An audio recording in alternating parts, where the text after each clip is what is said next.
Kwa mujibu wa ratiba siku hii ya leo tutakuwa na kalima muhadhara ambao ni hasa kwa nyinyi kina mama.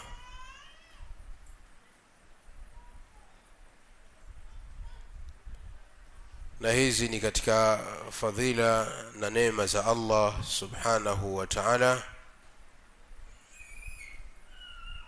ambazo ametuneemesha katika neema zake Allah jalla fi ula, ni'matul imani was sunnah, neema ya imani na kushikamana na sunna, ni'matu sihhati wal afia, neema ya siha na afya, ni'matul faragh, neema ya wakati, ghairiha na nyinginezo katika neema alizotuneemesha Allah subhanahu wa ta'ala, ikiwemo neema ya kukutana hapa fi baitin min buyuti Allahi tabaraka wa ta'ala, katika nyumba hii ya Allah subhanahu wa ta'ala, tukikumbushana baadhi ya mambo ambayo yanafungamana na dini yetu yenye kumridhisha Allah subhanahu wa ta'ala. Na muhadhara wa leo unataka kushabihiana na muhadhara tulioufanya baadhi ya siku zilizopita. Hapa tuliwahi kufanya muhadhara katika nyumba hii ya Allah tabaraka wa taala, tukielezea dauru almar'ati almuslima wa makanatuha fi alislam, nafasi ya mwanamke wa Kiislamu katika jamii. Tukawa tumeelezea walillahi alhamdu wal minna kwa kiasi ambacho Allah subhanahu wa ta'ala alituwafikisha. Na hii leo tutaelezea kwa ufupi kaifa takunu almar'atu madrasatan fi baitiha, ni vipi mwanamke atakuwa ni madrasa nyumbani kwake. Mwanamke atakuwa vipi, afanye mambo gani ili awe ni chuo nyumbani kwake. Hii ndio unwani ya muhadhara wetu, na kila mmoja wenu awe na daftari na kalamu, anaandika zile faida, ili ukitoka hapa ukaishi kwa haya mafundisho ambayo tutayataja. Na bila shaka wengi wenu mnaishi maisha haya na mafundisho haya, isipokuwa ni katika mlango wa kukumbushana. Na hata asiyekuwa na kalamu na daftari, madamu ana simu, basi anaruhusiwa kuandikia kwa simu yake. Mambo yamerahisishwa. فالمرأة في بيتها ليست مجرد راعية لشؤون الأسرة، بل هي المربية والمعلمة الأولى للأبناء. لذلك كان تأثيرها في بناء الأسرة والمجتمع عظيم. Mwanamke wengi wanafahamu ya kwamba anapokuwa nyumbani kwake, kazi yake kubwa riayatu shuuni al-usra, ni kuangalia familia na kuilea familia. Lakini si hivyo tu kwamba mwanamke nyumbani kwake ni kuangalia majukumu ya kinyumbani, bali mwanamke ana nafasi kubwa. Hiya almurabbiyatu walmuallimatu alula, mwanamke yeye ndio mlezi na ndio mwalimu wa kwanza wa watoto. Madrasa, imma madrasa ya msikiti, madrasa maalum, hizi ni nafasi zinazofuata. Msikiti ni sehemu ya pili, madrasa ni sehemu ya tatu katika kufundisha jamii na kuwafundisha watoto, lakini madrasa ya kwanza ni nyumbani. Na mwalimu wa kwanza wa watoto ni mwanamke. Mama ndio mwalimu wa kwanza wa kuwafundisha watoto wake. Ndio maana nafasi ya mwanamke katika kuijenga familia, kadhalika na kuijenga jamii iliyokuwa bora, ni nafasi iliyokuwa kubwa isiyokuwa na mfano. Mwanamke ana nafasi kubwa katika kuharibika kwa familia na kutengenea kwake, kadhalika ana nafasi kubwa ya kuharibika kwa jamii. Mwanamke akiharibika, basi jamii imeharibika. Hakuna jamii iliyoendelea na ikawa imetengamaa itakapokuwa jamii hiyo wanawake hawajanyoka sawa sawa, kuonesha kwamba mwanamke ana nafasi kubwa na ndio mwalimu wa kwanza katika kuifundisha jamii na kuwafundisha watoto wake. Na mwanamke anakuwa ni mwalimu nyumbani kwake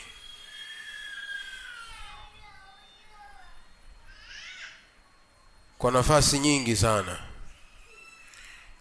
Mwanamke anakuwa ni mwalimu nyumbani kwake kwa nafasi nyingi, na leo tutataja baadhi ya nafasi hizo katika mambo ambayo mwanamke anatakiwa kuyasimamia vyema kama mwalimu wa nyumbani kwake.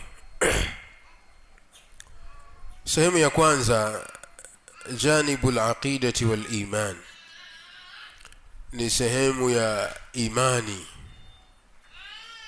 Janibul aqidati wal iman, sehemu ya aqida na iman.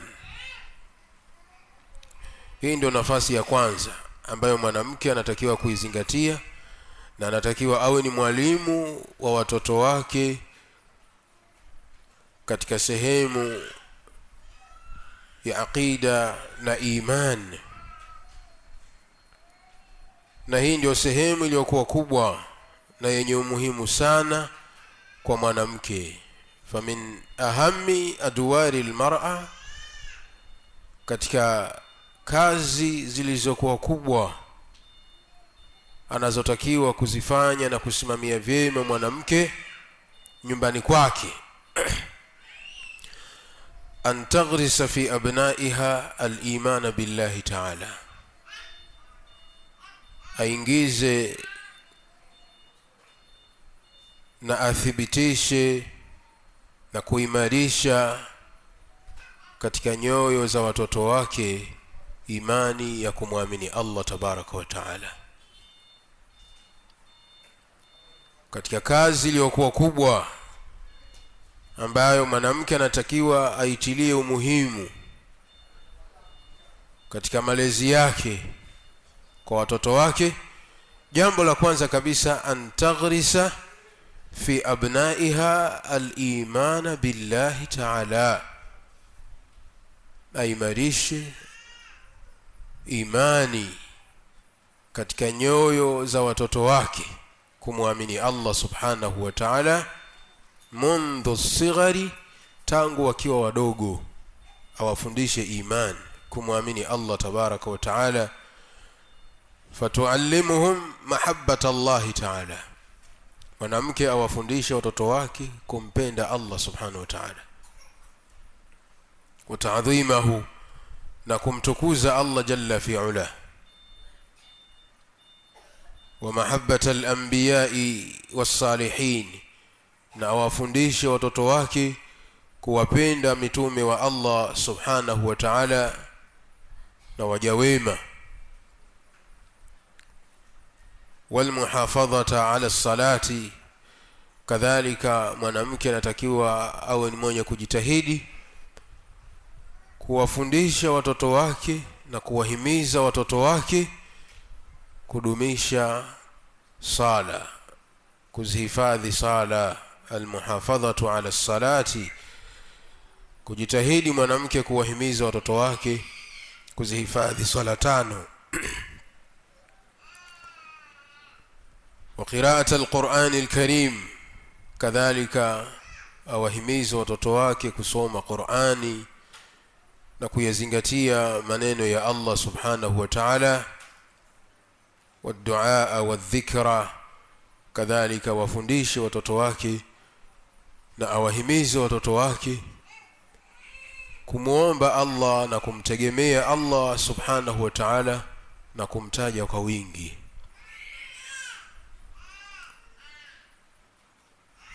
Na mengineyo ambayo yanafungamana na sehemu hii ya kwanza.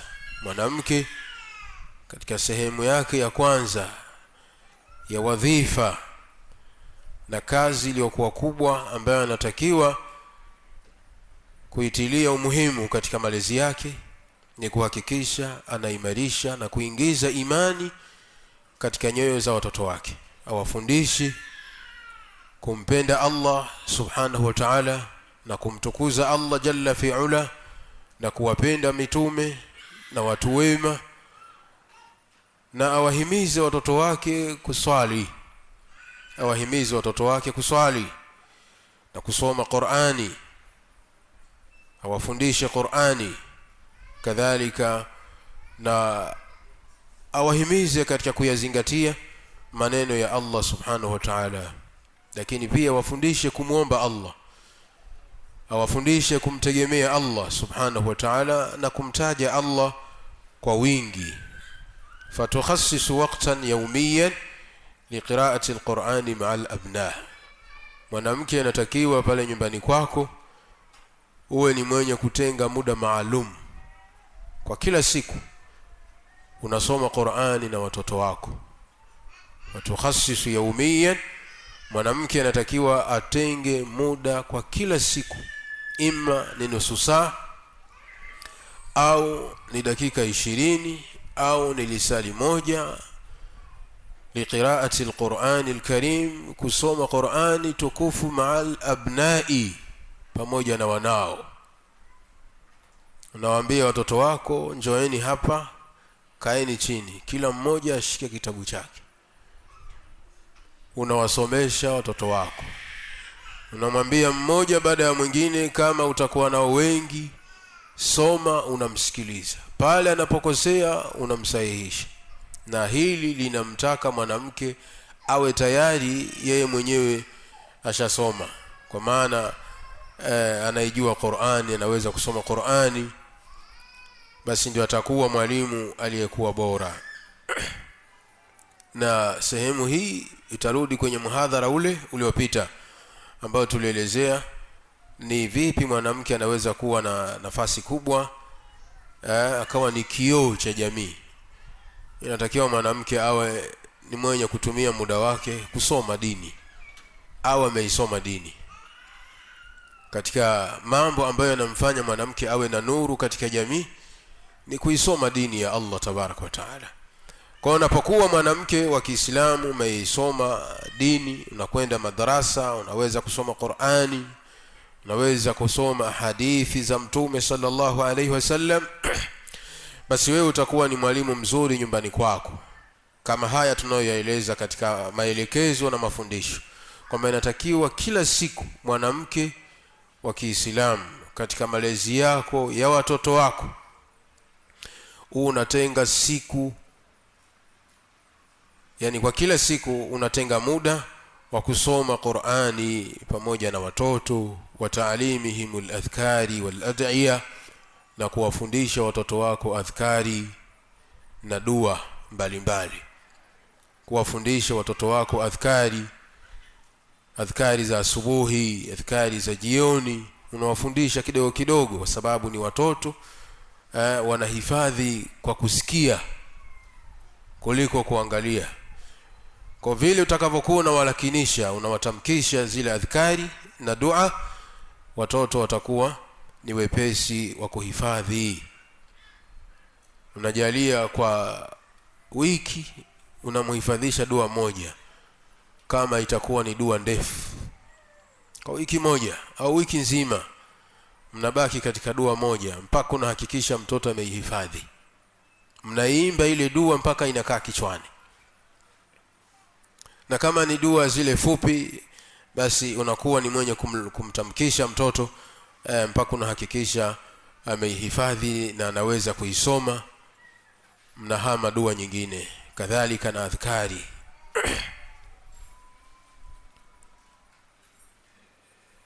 Haya ni katika mambo ambayo mwanamke wa Kiislamu atakapoyafanya atakuwa ni mwalimu mzuri nyumbani kwake kwa watoto wake, kwa sababu Allah tabaraka wa taala ameagiza kwa kusema, ya ayyuhalladhina amanu qu anfusakum wa ahlikum nara waquduha an-nasu wal hijara, enyi waumini, ziokoeni nafsi zenu na nafsi za watu wenu kutokamana na moto ambao kuni zake ni watu na mawe.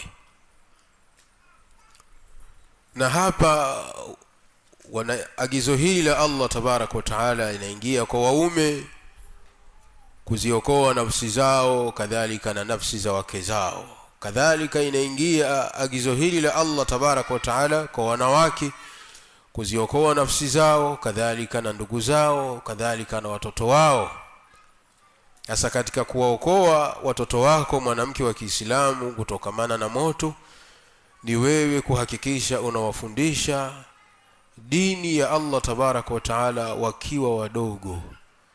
Na kitu cha kwanza kuwafundisha ni Qur'ani.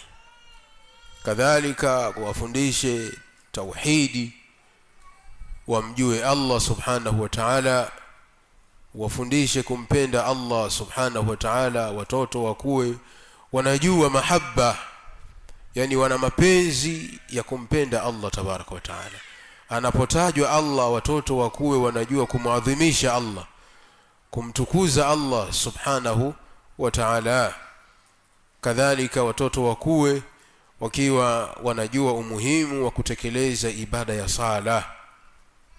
sala kama alivyoagiza Mtume sallallahu alayhi wasallam, muru auladakum bisalati wa hum abna'u 7 sinin, waamrisheni watoto wenu kuswali wanapokuwa na miaka 7, kwa maana wafundisheni ibada ya sala wanapofikisha miaka 7. wadribuhum alaiha wa hum abna'u 10, na wapigeni, wachapeni watoto wenu pindi watakapoacha ibada ya sala baada ya kutimiza miaka 10. Sasa hili jambo sana sana ni jambo ambalo na ni kazi ambayo inamhusu mwanamke. Mwanamke ataulizwa na Allah tabaraka wa taala siku ya kiyama, amewalea vipi watoto wake. Na ili watoto wasije hukushinda wakishakuwa wakubwa, unatakiwa haya mafundisho haya uwafundishe wakiwa bado ni watoto wadogo, minasigari, wakiwa katika hali ya utoto, wakuwe katika mazingira ya ibada. Kadhalika kuwaelekeza kumuomba Allah na kumtegemea Allah. Watoto wakuwe wanajua umuhimu wa kumtegemea Allah na kumuomba Allah subhanahu wa ta'ala pindi wanapokuwa na shida, wamlilie Allah subhanahu wa ta'ala, na kuwatahadharisha na ushirikina, kuwatahadharisha na kumshirikisha Allah subhanahu wa ta'ala pindi wanapokuwa na matatizo. Wasiwaelekee viumbe, wamwelekee Allah tabaraka wa ta'ala. Wasiwaelekee majini, wasielekee makaburi kwenda kuwaomba watu waliokufa, bali waelekeze maombi yao kwa Allah subhanahu wa ta'ala. Unawaelekeza watoto wako wakiwa wadogo wanakuwa katika mazingira hayo.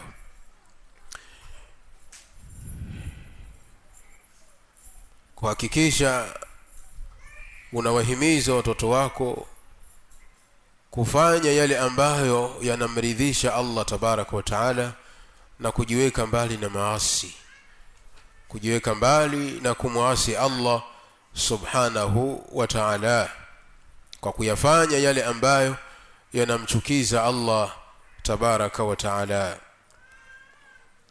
Hilo ni jambo la kwanza, na hiyo ni nafasi ya kwanza ambayo inamfanya mwanamke kuwa ni madrasa, ni chuo bora nyumbani kwake, kuhakikisha anaimarisha na kuingiza imani katika nyoyo za watoto wake.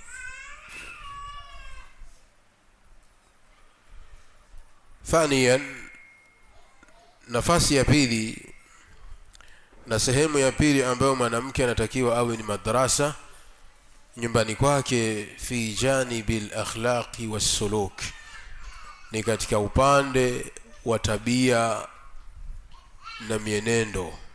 Fi janibil akhlaqi wassuluki, katika upande wa tabia na mwenendo. Mwanamke anakuwa ni madrasa nyumbani kwake katika upande pia wa tabia. Fal auladu yataallamuna bil qudwati akthara mimma yataallamuna bil kalam. Watoto siku zote wanasoma kwa kuiga zaidi ya maneno. Watoto siku zote huwa wanasoma kwa kuiga, wanaiga vitendo zaidi ya maneno. Kusoma kwa watoto kwa maneno wa kusikiliza na kusoma kwao kwa vitendo, basi kusoma kwa vitendo ndio kuna nafasi kubwa kuliko kusoma kwao kwa maneno. Sasa ikiwa hali ndio hiyo, inatakiwa mwalimu wa kwanza kabisa ambaye ni wewe mwanamke, unatakiwa ujipambe na tabia zilizokuwa mzuri ili watoto wako wasome kwako wewe yaliyokuwa mazuri. Fa idha kanat al-ummu sadiqatan aminatan mutawadhi'atan saburatan rahiman, anapokuwa mwanamke mama, anapokuwa mama wa watoto, sadiqatan ni mkweli, aminatan mwaminifu, mutawadhi'atan mnyenyekevu, saburatan mvumilivu, rahimatan mwenye huruma, nasha al-auladu ala hadhihi al-akhlaq, watoto wako watakuwa katika tabia hizo. Mwanamke atakapokuwa ni mama wa watoto, basi pale nyumbani kwake akijipamba na tabia hizi, akawa ni mkweli katika maneno yake, akawa si mrongo, akawa anajiepusha na tabia ya uongo, akawa kila anaposema anasema ukweli, kama alivyosema Mtume sallallahu alayhi wasallam, bu'ithtu liutammima makarima al-akhlaq, nimetumilizwa mimi kuja kuthibitisha na kukariri na kutimiza tabia zilizokuwa mzuri. Mtume alayhi salam ametumwa na Allah tabaraka wa taala kuja kufundisha tabia njema,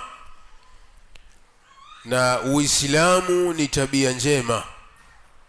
Uislamu ni tabia njema, na watu ambao wanachukua nafasi ya kwanza ambayo inatakiwa wawe ni wenye kujipamba na tabia njema, kwanza kabisa ni kina mama kabla ya kina baba. Wanawake wanatakiwa wawe mstari wa mbele katika kujipamba na tabia njema, kwa sababu wana nafasi kubwa katika jamii. Wao ndio walezi wakubwa wa watoto. Mwanamke ndio mwalimu wa kwanza wa watoto. Watoto wanajifunza kwa mama mengi kuliko wanavyojifunza kwa baba. Sasa mama akiwa ni mkweli, watoto watajifunza ukweli kwa mama yao. Watoto watakuwa ni wakweli wakati wa udogo wao na hata watakapokuwa wakubwa. Kadhalika mama akiwa ni mwaminifu, si mwenye khiana, haendi kinyume na ahadi anayoitoa. Ile ahadi anayoitoa imma kuwapa watoto wake anatekeleza, si mwenye kwenda kinyume na kukhalifu ahadi yake. Watoto wanamsoma mama yao na wanajipamba na tabia hiyo ya kutimiza ahadi kwa sababu wanasoma kwa mama yao. Kadhalika mama akiwa ni mnyenyekevu, watoto pia watakuwa ni wanyenyekevu. Lakini kinyume chake pia ni sahihi. Mama akiwa ni msusuavu, si mnyenyekevu, mama akiwa ni mkorofi, mama akiwa ni mkali, watoto pia watakuwa ni wasusuavu, watoto watakuwa ni wakali, watoto watakuwa ni wakorofi. Kwa sababu gani? Wanasoma kwa mama yao. Kadhalika mama akiwa ni mwenye mvumilivu, mwanamke akiwa ni mvumilivu, mwenye kufanya subira dhidi ya adha na shida na matatizo anayopitia, akawa ni mwenye kufanya subira na kutawakali kwa Allah subhanahu wa ta'ala na kuchukua sababu za kisheria, watoto wanajifunza kwa mama yao tabia hii ya kusubiri pindi wanapokuwa na mitihani, wanapopata maradhi, wanasubiri na kumtegemea Allah tabaraka wa taala na kuchukua sababu za msingi, sababu za kisheria. Kama ni maradhi, kutumia dawa ambazo zinaendana na ugonjwa na kuacha kumshirikisha Allah subhanahu wa ta'ala, na kutokata tamaa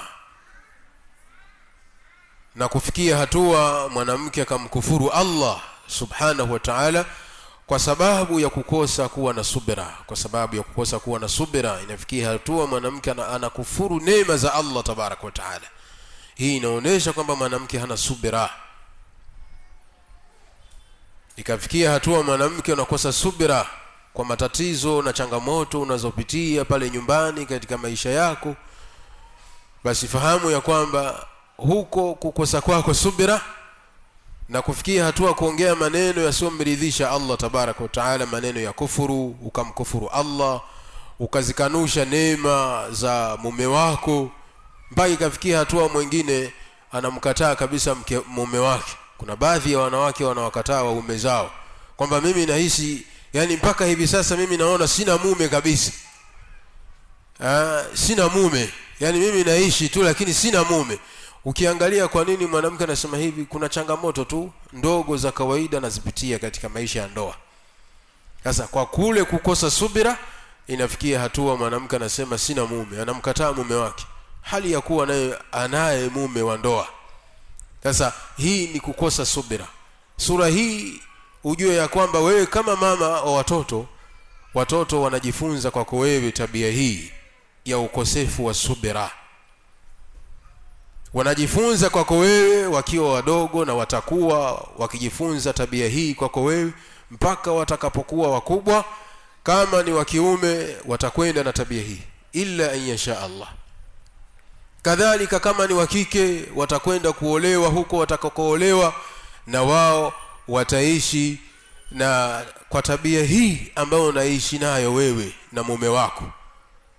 Wakipatwa na matatizo kidogo, na wao watakuwa wanaongea mithili ya maneno uliyokuwa unayaongea wewe pindi unapopatwa na mitihani na misukosuko, unakosa kuwa na subira, na wao watakuwa wakiishi na tabia hii ya kutokuwa na subira.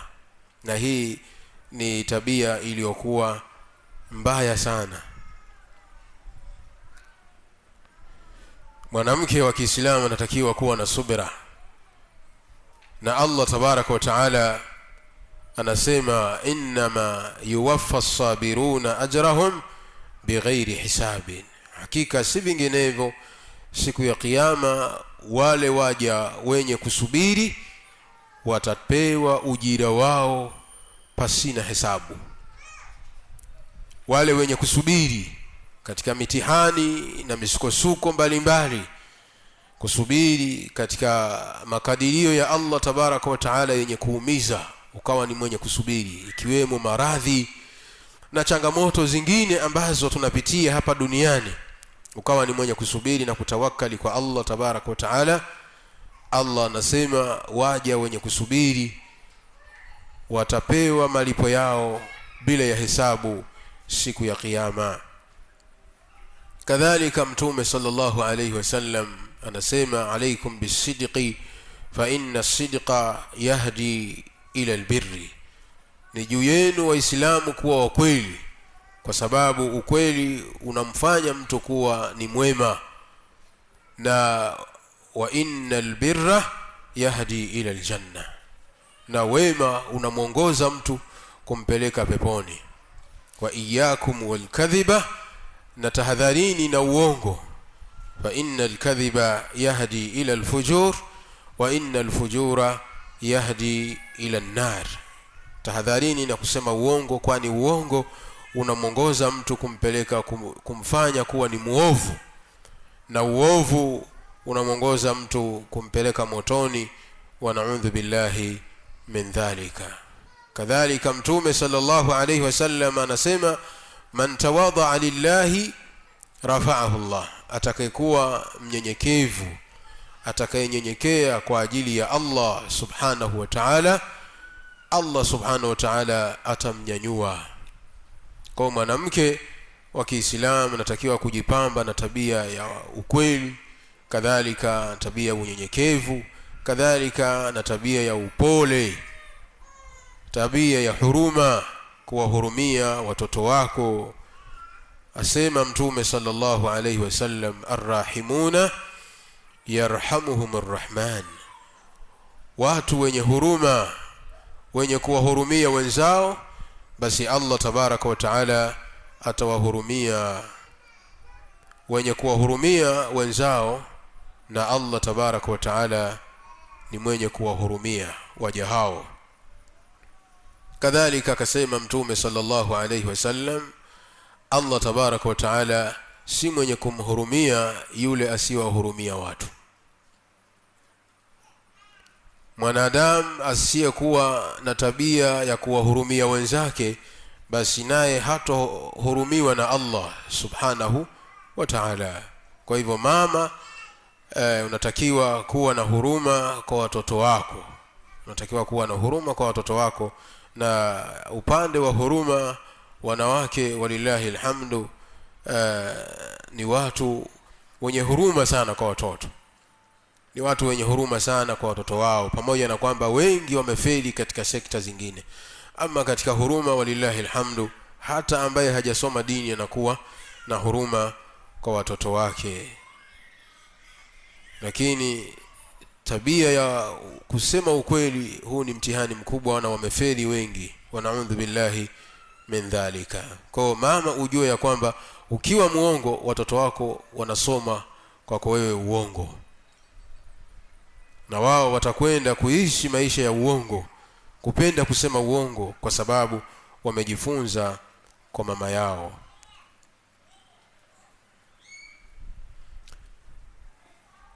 Hiyo ni sehemu ya pili katika nafasi ambazo mwanamke anakuwa ni madrasa pale nyumbani kwake, anakuwa ni madrasa katika upande wa tabia na mwenendo. Kwa natakiwa mwanamke mama wa nyumba.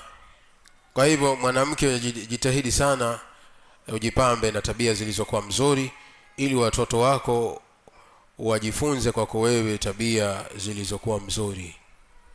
Sehemu ya tatu, watakunu madrasatan fil ilmi wathaqafa. Mwanamke pia anakuwa ni madrasa pale nyumbani kwake katika upande wa elimu. mwanamke anakuwa ni madarasa nyumbani kwake fil ilmi, katika upande wa elimu. Al-ilmu asasu nahdati al-umam, elimu ndio msingi wa maendeleo ya watu wote. Hakuna watu walioendelea pasipokuwa na elimu. Wal ummu hiya awwalu man yaftahu baba al-ma'rifati li auladiha, na mama wa watoto ndio mtu wa kwanza wa kufungua mlango wa maarifa kwa watoto wake. Mama wa watoto ndio mtu wa kwanza kabisa anayewafungulia mlango wa maarifa watoto wake. Usitegemee kwamba watoto wako watafunguliwa fahamu na walimu wa madrasa ikiwa utafeli. Wewe ndio mwalimu wa kwanza ambaye unawajibika kuwafungulia watoto wako fahamu zao na maarifa, uingize elimu katika fahamu zao. Wa min wasaili dhalika, na katika mambo ambayo yanamsaidia mwanamke kufanikisha jambo hilo la kuwa ni mwalimu mzuri kwa watoto wake kielimu, ni msaada mkubwa kwa watoto wake katika elimu, tashji'uhum lilqiraa. Moja, mwanamke anatakiwa awe ni mwenye kuwahimiza watoto kusoma. Mama, unatakiwa uchukue nafasi yako kuwahimiza watoto kusoma, kwenda madarasa. Wahimiza watoto wako kwenda madrasa, wakaisome dini ya Allah tabaraka wa taala, wakasome kitabu cha Allah na sunna za mtume sallallahu alayhi wasallam, kama unavyowahimiza na kuwajali na kuwaandaa watoto wako asubuhi wanavyokwenda maskuli, wanavyokwenda shule za sekula. Basi hivyo hivyo unatakiwa mama uwaandae watoto wako wanapokwenda madarasa ya msikitini au kwengineko, na ujue kwamba wewe ndio madarasa ya kwanza hapo nyumbani kwako. Sasa kama watakuwa wanasoma madarasa nyingine ya nje, basi wanapokwenda katika madarasa hiyo uhakikishe mwanamke unawahimiza, kwa sababu watoto wengi wameishia mtaani. Watoto wa mtaani wengi hawaendi madarasa kusoma. Kwa sababu gani? Wamekosa kushajihishwa, wamekosa kuhimizwa na wazazi wao. Wanawake wamekuwa ni wazembe katika kuwahimiza watoto wao. Kadhalika na kuwahimiza watoto kujisomea wanaporudi nyumbani baada ya kutoka madarasa. Uhakikishe unawahimiza watoto kujisomea masomo yao wanaoyasoma madarasa, na kuhakikisha umewaandalia vitabu wanavyovisoma darasani, madaftari kama wanahitajia kuandika uwaandalie. Yani kama vile ambavyo kina mama mnakuwa makini sana watoto kuandalia madaftari na kalamu na penseli wanapoenda shule, basi hivyo hivyo madarasa muandalie vitabu, madaftari na kila kinachohitajika kule madarasa. Kadhalika mutabaatu dirasa, kufuatilia masomo ya mwanao, katika mambo ambayo yatakusaidia wewe mama wa watoto kuhakikisha unafanikiwa katika jambo hili, ukamfanya mwanao aweze kuipata elimu kule madarasa na kwenda kusoma. Hakikisha mama kuwa unawafuatilia watoto wako. Je, wanafika madarasa kama unavyofuatilia kama wanafika shule? Kadhalika, je, madarasa wanasoma au hawasomi? Kama hawasomi, kwa nini? Ufuatilie ili uweze kujua changamoto zinazowakabili watoto wako, ili ujue namna ya kuwasaidia watoto wako. Fatukhassisu sa'atan yawmiyan. Kwa hivyo mwanamke natakiwa awe ni mwenye kutenga muda kwa kila siku lilqiraa, watasmi'i, kusoma na watoto wake na kuwasikiliza watoto, wa munaqashatihim, na kuwahoji, kuwauliza maswali katika yale masomo wanayosoma madrasa kule. Unawahoji maswali, unawapa maswali, unawalazimisha na kuwataka watoto wako waweze kujibu yale masala unayowauliza, ili uweze kuangalia, je, wanaelewa madrasa au wanaenda kucheza. Na usikubali mwanamke wa Kiislamu ikawa watoto wako hata hujui wanasoma sura gani, ni kipi walichokihifadhi, hutaki kujua maendeleo yao ya madrasa, lakini unajua kufuatilia maendeleo ya watoto shuleni. Ama madrasa la. Hata ukiulizwa mtoto wako mpaka leo ana miaka 3 anaenda madrasa, anasoma sura gani? Mimi hata sijui. Mwanamke ukimuuliza anasema hata sijui. Labda muulize mwenyewe anasoma sura gani. Mimi naona kila siku akienda ni alifu tu alifu. Haya, wewe umemfuatilia vipi mwanao ili aweze kuhama kutoka alif kwenda ba? Hili ni jukumu la mwanamke kuhakikisha unafuatilia watoto wako na kuwauliza maswali kwa yale masomo wanayosoma. Na ukiona kwamba watoto hawaendelei, nenda kakutane na mwalimu wao. Baada ya kuwa wewe unaonesha juhudi nyumbani, wakija unawasomesha watoto wako. Ukiona hakuna maendeleo, nenda kakutane na walimu wao kule madrasa. Ongea na walimu wao, kwa nini watoto hawaendelei, hawasongi mbele, kwa nini? Kuna tatizo gani? Ili upate kushirikiana na walimu kuhakikisha mnawasaidia watoto wanapiga hatua katika masomo yao. Mama uwe ni mwalimu wa watoto, kuwafundisha kaida. Kama watoto hawatakuwa hawajafundishwa kaida, wafundishe kaida nurania ili waweze kupiga hatua, kwa sababu mtoto anaposomeshwa kaida nurania kama ameifahamu vizuri, Qur'ani kwake yeye inakuwa nyepesi. Na mtoto Qur'ani ikiwa ni nyepesi, basi hadithi kwake yeye inakuwa ni nyepesi, na masomo mengine yote yanakuwa ni mepesi biidhnillah subhanahu wa ta'ala. Tayeb. Lakini sehemu nyingine ya 4 katika sehemu na nafasi ambazo mwanamke anakuwa ni madarasa fil alaqati alijtimaiyya. Mwanamke anakuwa ni madarasa pale nyumbani kwake katika kuwafundisha watoto wake mambo ya kijamii, mambo ya uhusiano wa kijamii.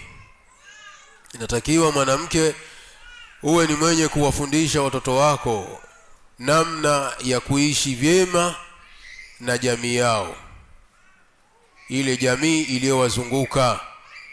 Fatuallim auladaha, inatakiwa mwanamke awe ni mwenye kuwafundisha watoto wake birral walidaini, kuwatendea wema wazazi wawili. Unakaa na watoto wako, unawapa nasaha, unatenga muda kukaa na watoto wako, hata kama ni wadogo. Mwingine anaweza akasema sasa mimi watoto wangu bado wadogo. Hata kama ni wadogo, madam ni watoto wa kutumwa wakatumika, wanaambiwa, wanasikia, hao watoto natakiwa ukae nao, unawapa nasaha, unawahimiza jambo la kuwatii na kuwaheshimu wazazi, na kuelezea umuhimu na kuwasomea maneno ya Allah tabaraka wa taala, wa qadha rabbuka alla ta'budu illa iyyahu wa bil walidaini ihsana. Unawasomea maneno haya ya Allah tabaraka wa taala kwamba Allah ameamrisha ya kwamba msiabudu isipokuwa mumwabudu peke yake Allah tabaraka wa taala, wa bil walidaini ihsana. Na pia Allah ametoa amri muwatendee wema wazazi wawili. Kwa hiyo unawahimiza watoto wako juu ya swala zima la kuwafanyia wema watoto wazazi, ili watoto wakue wanajua umuhimu wa ihsan, wa kuwafanyia wema wazazi wawili wanapokuwa wadogo, ili watakapokuwa ni watu wazima wawe tayari ni watu wanafahamu ahamiyat al-ihsan lilwalidain, umuhimu wa kuwatendea wema wazazi wawili na madhara ya kuwaasi wazazi wawili, kuwatahadharisha watoto kwamba ukiwaasi wazazi wako ufahamu moja kwa moja umemwasi Allah subhanahu wa ta'ala, na ukiwa umewaasi wazazi wako hautapata pepo ya Allah tabarak wa ta'ala. Unakaa na watoto wako mama, unawahimiza juu ya jambo hili la kuwatii na kuwatendea wema wazazi wawili, wabil khusus mama unawahimiza kama alivyohimiza Mtume sallallahu alayhi wasallam kwamba hawezi kupata pepo ya Allah mtoto ambaye atakayekuwa ni mwenye kuwaasi wazazi wake abadan. Sasa haya watoto natakiwa mafunzo haya wayapate tangu wakiwa ni wadogo, na watayapata kwa nani? Wanatakiwa wayapate kutoka kwako wewe mama yao. Kadhalika kuwahimiza watoto silatar rahim, juu ya jambo zima la kuunga udugu na madhara ya kukata udugu, madhara ya kukata udugu. Anasema Mtume sallallahu alayhi wasallam, la yadkhulul jannata qati'ur rahim, hatoingia peponi mtu mwenye kukata udugu. Yani kuna watu ambao wamekatana na ndugu zao, hawasalimiani, hawazungumzi, ni ndugu zao wa damu, lakini wamekata udugu min ghairi sababin shar'i, pasina sababu yoyote ya msingi. Mambo tu ya kidunia, wamepishana katika upande wa ima mgao wa pesa, wamepishana katika thamani ndogo ya kidunia, maslahi ya kidunia imepelekea watu kukata udugu na kuvunja nasab, na hili ni jambo la haram. Mtume sallallahu alayhi wasallam amebainisha madhara yake, ikiwemo ya kwamba hatoingia peponi mtu yeyote mwenye kukata udugu. Kadhalika kuwahimiza watoto kuwatendea wema majirani, husnul jiwari, kuishi vyema na majirani. Unatakiwa wewe mwanamke wa Kiislamu, vile unavyoishi vyema na majirani zako, pia uwafundishe watoto wako kutangamana vizuri na majirani zao.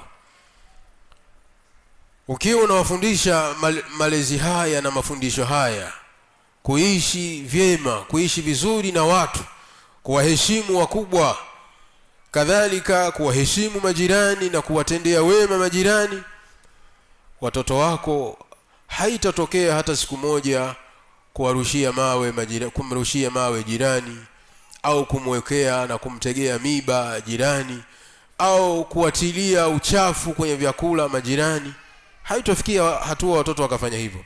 Lakini ikiwa mzazi unawalea watoto wako kwa chuki, kuwachukia majirani, unawaandalia na kuwawekea mazingira mabaya watoto wako, mazingira ambayo yanaweza akapelekea watoto wako wakamuona jirani yao wanakula, au watoto wa jirani yao wanakula chakula wakachukua michanga wakaenda kuwatilia kwenye chakula chao. Kwa sababu gani? Hawajafundishwa malezi bora ya kuamiliana na majirani kwa wema. Mtume sallallahu alayhi wasallam anasema, man kana yu'minu billahi wal yawmil akhir falyukrim jarahu, mwenye kumwamini Allah na siku ya mwisho amkirim jirani yake. Kwa maana katika iman, katika mambo yanayokamilisha imani yako ni wewe kuwakirimu majirani zako, kutangamana vyema na majirani zako, kuishi vizuri na jirani yako, wataawun wal ihsan. Kadhalika kuwafundisha watoto wako kusaidiana na kutendeana wema katika yale yaliyokuwa mazuri yenye kumridhisha Allah subhanahu wa ta'ala, kama alivyosema Allah, wataawanu ala albirri wattaqwa wala taawanu ala alithmi waludwan. Kama kuna mwenye swali alete swali lake kwa Sheikh, kwa sababu tunaelekea kukamilisha muhadhara na muda unakwisha. Kadhalika Allah tabaraka wa taala anasema, wa ahsinu, na fanyeni wema, tendeni mema kuwafanyia wenzenu, inna Allaha yuhibbul muhsinin, kwani Allah subhanahu wa ta'ala anawapenda waja wenye kufanya mema. Kwa hiyo unavyoishi wewe mwanamke, mama mzazi, unavyoishi na wenzako kwa wema, basi hakikisha unawahimiza na kuwafundisha watoto wako waishi kwa wema na majirani na watu wengine. Hata kama watu wasiowajua, wafundishe watoto wako kwamba muwaheshimu mnaowajua na msiowajua. Na hayo ndio mafundisho ya Uislamu. Muwaheshimu Waislamu na wasiokuwa Waislamu, na muwatendee wema Waislamu na wasiokuwa Waislamu. Haya ndio mafundisho ya Uislamu ambayo inatakiwa mwanamke wa Kiislamu uishi hivyo, na uwe ni madarasa nyumbani kwako.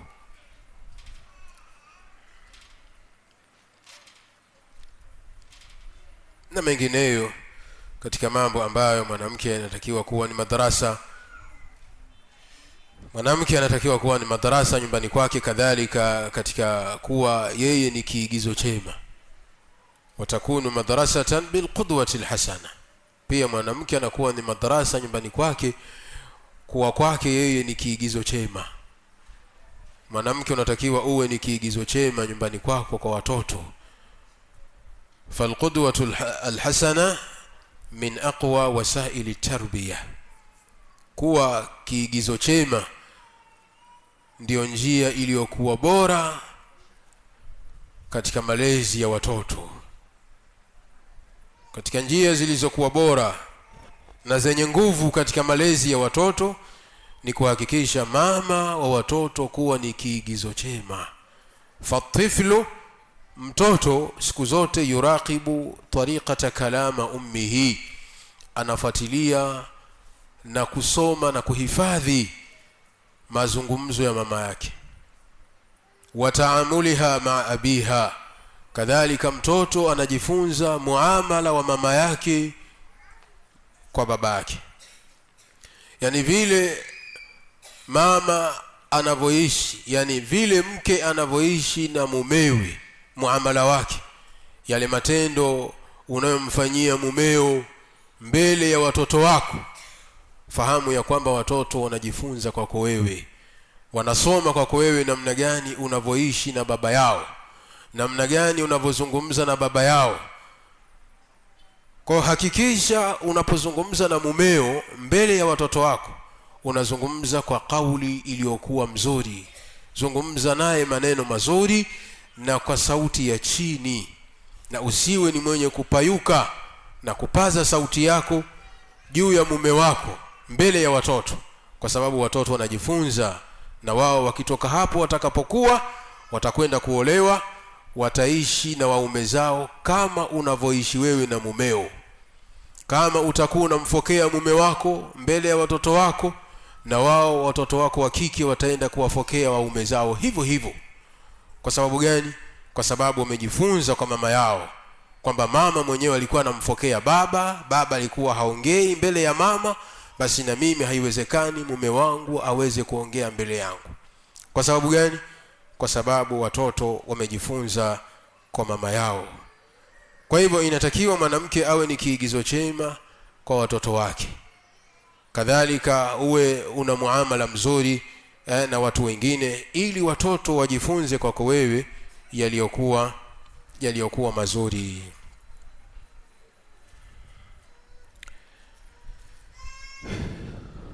Tayeb.